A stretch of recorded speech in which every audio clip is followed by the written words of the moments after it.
السلام عليكم ورحمة الله وبركاته. ازيكم عاملين ايه؟ معاكم مروة السمان من قناتي. النهاردة هنعمل مخلل الخيار. بص، انا قطعت الخيار كده بالشكل ده، قطعته بالقطاعة بتاعت المخلل، وقطعته عادي بالسكينة. لو ما عندكمش القطعة دي تبقوا معايا برطمان ومحلول ملح. محلول الملح دوت عبارة عن الشفشق دوت، ومحطوط عليه 3 معالق ملح كبار. هنحط الخيار هنا في البرطمان. طبعا البرطمان دوت احنا غاسلينه ومعقمينه.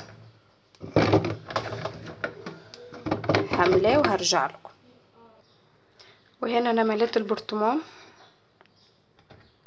وهحط له المحلول. بس قبل ما احط له المحلول، بصوا، انا عندي فص توم قسمته نصين، هحطه عليه ورقة لورا تطعيمة بس مش اكتر. المخلل دوت اساسا اسهل مما يكون، بس هو ايه، في ناس بقى بتحط حبكشات كده وحاجات صعبة لكن لا، هو اسهل مما يكون. انا مليته كده وخلاص هقفله. هحط عليه كيس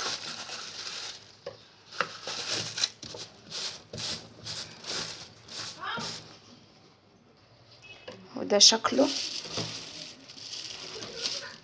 هسيبه يوم او يومين ويتكل على طول منه. ده المخلل الخيار السريع السليم.